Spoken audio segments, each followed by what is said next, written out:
અને કુંભકર્ણને જગાડે છે. કુંભકર્ણનો નિયમ હતો 6 મહિના જાગવું, 6 મહિના સૂવું, પણ આજે કાચી નિંદ્રામાં જગાડે છે.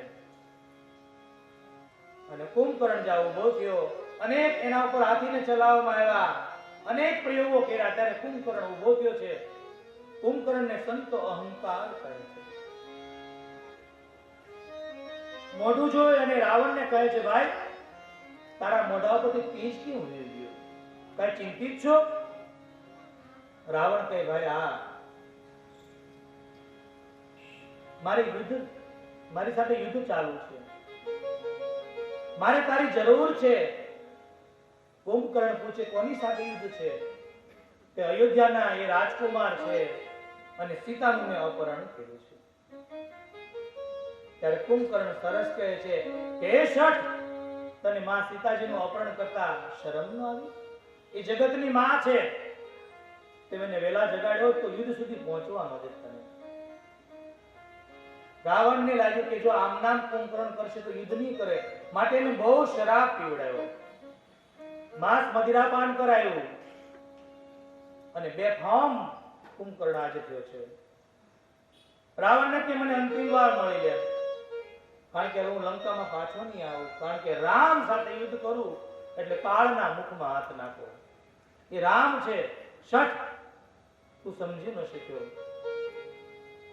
પણ ગમે એવો હોય પણ ભાઈની મદદ કરવી ભાઈનો ધર્મ છે, માટે રાવણ હું જાઉં છું, હું મરવા જ જાઉં છું, મળી લે મને અંતમાં. અને કુંભકર્ણ આવે છે.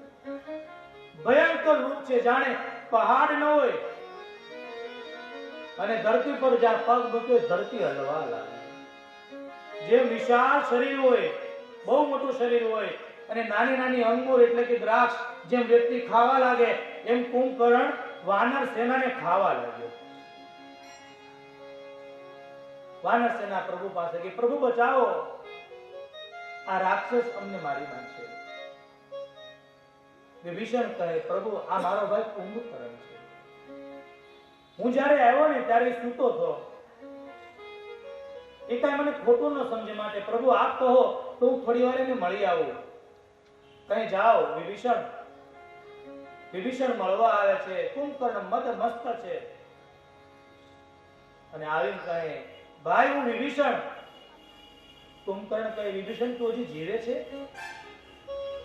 કહે, હા ભાઈ હું જીવું છું. રાવણે મને લાત મારીને કાઢી મૂક્યો, મેં સીતાજીનું અપહરણ કરવાની ના પાડી, એને પાછા દેવાનું કીધું, મને પ્રભુએ અપનાવ્યો. અરે વિભીષણ, તને પ્રભુએ અપનાવ્યો? હા, મને પ્રભુએ અપનાવ્યો. ધન્ય ધન્ય ધન્ય તવ વિભીષણ. બાપ તને ધન્ય છે, તે રાક્ષસ કુળને ઉજાગર કરી દીધું. સાંભળ, હું સલાહ દેવાની લાયક નથી, પણ યાદ રાખી, જ્યાં સુધી શરીરમાં પ્રાણ હોય ને ત્યારે પ્રભુનું શરણ છોડતો નહીં બાપ, આ યાદ રાખજે. અને પ્રભુને કે મને વધારે લડાવે નહીં, મને મારી નાખે, મારે પ્રભુને આજથી મરી અને મુક્તિ. વિભીષણ પાછા ફરે છે.